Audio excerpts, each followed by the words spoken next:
शेतकऱ्यांची विजय यात्रा नाही तर अंत्ययात्रा। तेव्हा शेतकऱ्यांची विजय यात्राच नैना हटाव शेतकरी बचाव, शेतकऱ्यांची विजय यात्रा नाही तर अंत्ययात्रा या मागण्या घेऊन मुंबई गोवा महामार्गावर तुरमाळे तालुका पनवेल जिल्हा रायगड येथे शेतकऱ्यांचे 6 डिसेंबर 2023 पासून आमरण उपोषण सुरू होते। या आमरण उपोषणाला 10 दिवसानंतर घवघवीत यश मिळाले। शेतकऱ्यांची विजय यात्रा नाही तर अंत्ययात्रा असे घोषवाक्य उपोषणस्थळी लावण्यात आले होते। त्या घोषवाक्याप्रमाणे शेतकऱ्यांची विजय यात्रा निघाली असून नैनाची मात्र अंत्ययात्रा निघणार आहे। शेतकऱ्यांची जी मुख्य मागणी होती नैना रद्द करणे तसेच UDCPR कायदा लागू करणे, या दोन्ही मागण्या पूर्णत्वाच्या वाटेवर आहेत। याबाबत लवकरच मंत्रालयात एक बैठक होणार आहे असे लेखी आश्वासन शासनाकडून मिळाल्याने उपोषणकर्ते अनिल ढवळे आणि त्यांच्या सहकारी शेतकऱ्यांनी 10व्या दिवशी शुक्रवार दिनांक 15 डिसेंबर रोजी आमरण उपोषण मागे घेतले। केंद्रीय मंत्री अनंत गीते यांच्या हस्ते उपोषणकर्त्यांनी लिंबू पाणी प्राशन केले। मंत्रालयात 23 डिसेंबर रोजी मुख्य सचिव, सिडको MD, नैना प्रकल्पग्रस्त कमिटी, महाविकास आघाडी यांची संयुक्त बैठक होणार असून यावेळी नैनाबाबत रोखठोक निर्णय घेण्यात येणार आहे। दरम्यान आजच्या शेतकऱ्यांच्या आमरण उपोषण मागे घेण्याच्या घोषणेवेळी प्रचंड संख्येने परिसरातील शेतकरी वर्ग उपस्थित होता। यात महिलांची संख्या लक्षणीय होती। शेतकऱ्यांच्या आमरण उपोषणाला इंडिया आघाडी म्हणजेच महाविकास आघाडीने दणदणीत पाठिंबा दिला होता, तर भाजपचे पुढारी या उपोषणाच्या विरोधात होते। भाजपच्या पुढाऱ्यांनी शेतकऱ्यांच्या आमरण उपोषणाची टिंगलटवाळी केली होती। हे खाऊन पिऊन आमरण उपोषण सुरू असल्याचे भाजपचा एक पुढारी बोलला होता।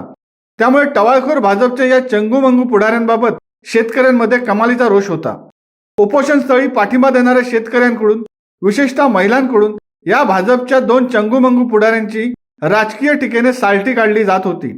त्यांचा नेहमीच उद्धार होत होता, यापुढे मते मागायला या, मग खाऊन पिऊन आमरण उपोषण कसे सुरू असते ते तुम्हाला आम्ही दाखवितो, असे उपोषणस्थळी बोलले जात होते। उपोषणकर्त्या शेतकऱ्यांबाबत व नैना विरोधात हिवाळी अधिवेशनात उद्धव बाळासाहेब ठाकरे शिवसेनेचे विरोधी पक्षनेते अंबादास दानवे, शेकापचे जयंतभाई पाटील यांनी आवाज उठविल्याने या आंदोलनाची शासन स्तरावरून दखल घेण्यात आली। आमरण उपोषणाची शासनाने दखल घेतल्याने विरोधी भाजपीय तोंडावर सनसनीत आपटले असल्याचे बोलले जात आहे।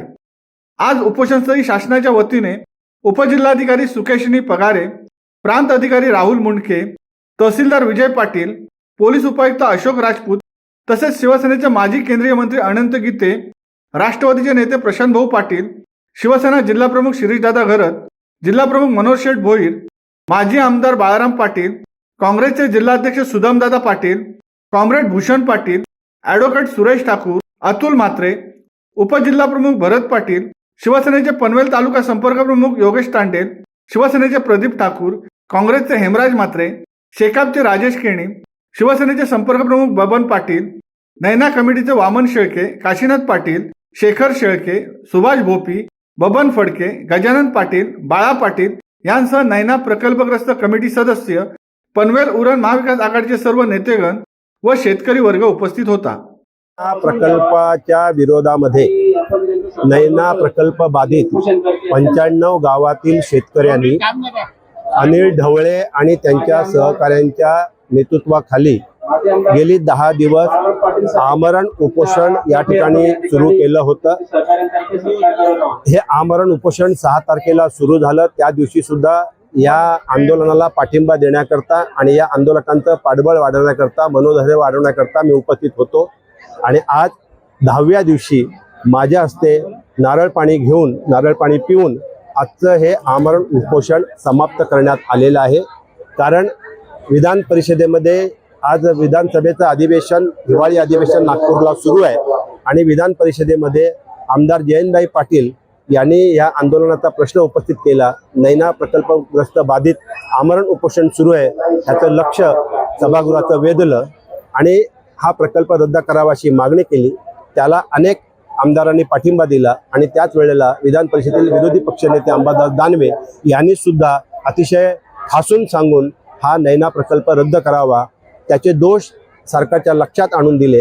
हा कसा प्रकल्प शेतकऱ्यांवरती अन्याय करतोय, इथला भूमिपुत्र असलेला शेतकरी कसा भूमिहीन होतोय हे सरकारच्या लक्षात आणून दिल्यानंतर सरकारच्या मंत्र्यांनी सभागृहात दिलेलं वचन की लवकरच आम्ही मुख्यमंत्र्यांकडे ही बैठक घेऊ आणि आंदोलकांची जी मागणी आहे नैना प्रकल्प रद्द करण्याची, त्या दिशेनं सकारात्मक निर्णय मुख्यमंत्री घेतील असा विश्वास त्यांनी सभागृहामध्ये व्यक्त केला.